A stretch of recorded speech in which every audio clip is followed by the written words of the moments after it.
Hi everybody and welcome back to another video. For today I'll be showing you guys how to reset your gun back to standard settings.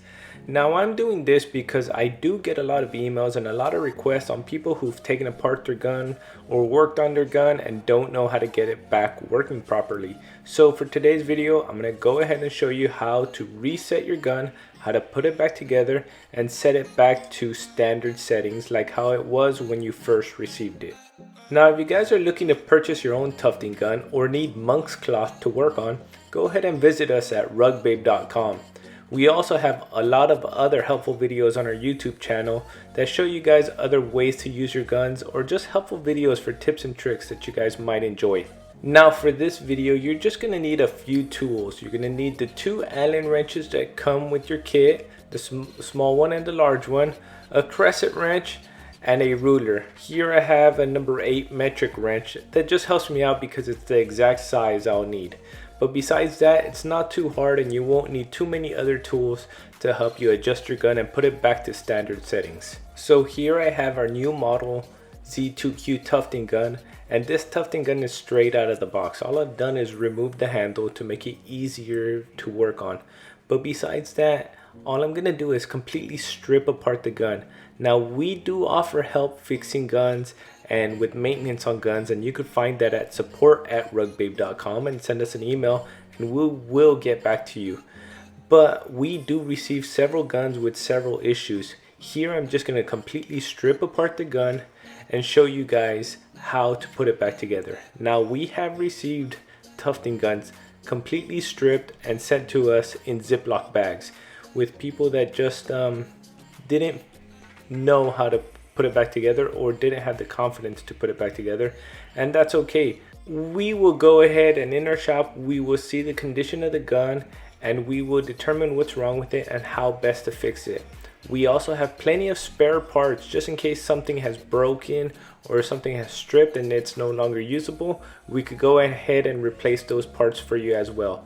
Now what I'm doing here is I'm just completely stripping the gun apart. Only the exterior and only the needle and scissors arm. Everything else interior wise with the motor I'm going to leave alone for now and I'll show you on another video.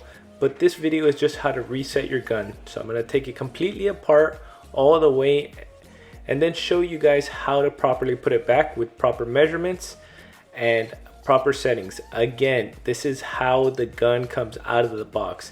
This is not set to the longest setting. This is just set to the standard basic setting that the gun should arrive. This gun should arrive to you with. Now we're gonna just repeat the same process on the other side of the gun. All I'm gonna do again is just strip the gun. This is just showing you guys that no matter how far you take apart this gun, you could always put it back together to standard settings. Now some people may ask, does what I'm demonstrating here work on their gun since they got it either from Amazon or a different dealer? The answer is yes and no. Now there are different versions of this gun. This one here is specific to our manufacturer, our website. You can't find it anywhere else. So this will work on our gun. But that's why we offer services for you guys just to send your guns in and we'll fix them for you. We already have all the settings set for various different types of guns and we could get them working back to normal for you guys. And there you go. The gun is completely stripped apart. Everything except for the ring in the front and the handlebar is taken apart. Now this gun is brand new. That's why I will keep wiping it down because it is very oiled. Now notice how the ring is kind of offset, not directly lined up with the tube, but a little offset to the left. Here with the wrench you can see that it's just slightly off, and that's the way it should be. That way the tube could go back and forth and the cutter will hit that block. Now what we always start off with is the needle tube. The needle tube has to go in first, and with this needle tube it's specific to our gun. Now you can see that it has 3 holes on the closing bar and it's set to the middle one. It also has that guide bar that the scissors run on and it's flat and flush to the needle. Now the needle has a hole opening for the thread to go through. You want that wide open without anything blocking it. This is how the needle should look, and this is how it should go back into the gun. Nice and smooth and with no issues. Now that we have the needle back in the gun and it works smooth and there's no major issues with it going back in, let's go ahead and start with the scissors. Now, the scissors are pretty standard. You're gonna see it has this little rising bar, the scissors itself, and the screw that holds it down. Now, the standard setting is set to the back screw. It has two, but again, I'll show you guys what the other one is used for in another video. Now here you can see a lot of people ask me, how deep should I have this? How pushed out? How pushed in? So here I'm showing you guys.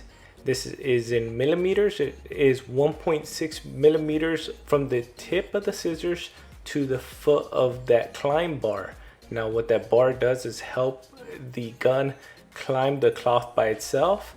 So now that we've got everything measured and checked the scissors and the climb bar and made sure everything is good, we're gonna again put it back in the gun and make sure there's no major issues, no major hiccups when it goes back in.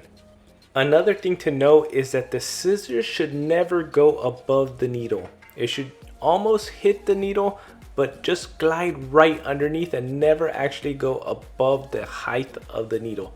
You can see here that tiny little gap, and that is perfect. So now that the tube and needle are in the gun and we know they're in the right position, let's start putting everything back together. And I always like to start off with the arm side of the gun. So right here I'm taking my ruler and I'm gonna measure from the inside of each nut. Now the span I'm looking to get is 2.5 millimeters. This bolt has a little guide in the middle that shows you the middle of the bolt. I want to kind of center out both arms, both these eye rings, to make sure they're even. That'll make it more stable. And I'm looking for that span of 2.5 from the inside of both bolts.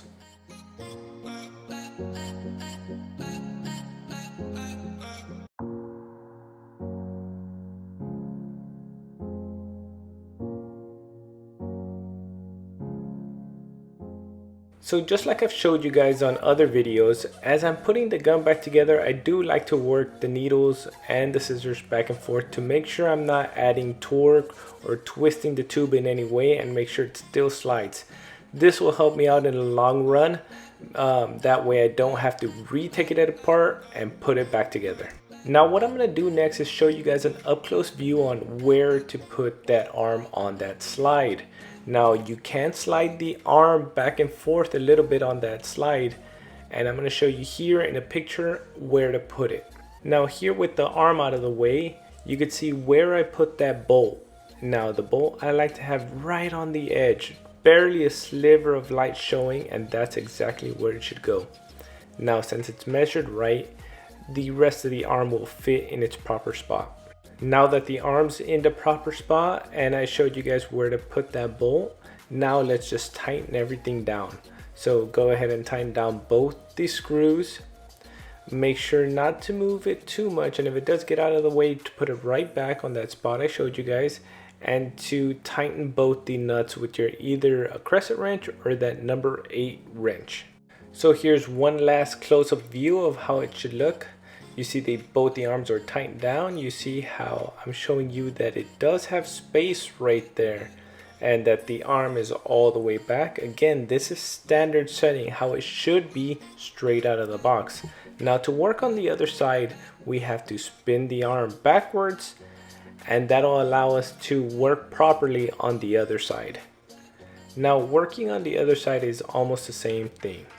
The gun is stripped, nothing's on there, so it's gonna be a start from zero process, just like the arm side, but this is the wheel side. Now, the measurements on the wheel arm are a little different than on the arm side. This one we're measuring at 3 centimeters. Again, we want to kind of balance both sides, that way it'll be better for the arm and better for the gun. So yes, there is a difference in the arm length on the wheel side and the arm side. On the wheel side it is 3 centimeters compared to the 2.5 on the arm side. And on the wheel side, from the outside of the screw to the outside of the screw in the eye, it's gonna be 10 centimeters. This is set to standard settings again. They are not the same length and they will not be the same length. Now that we got the arm set to our 3 centimeters, let's go ahead and start putting some of these guide rails back on the gun.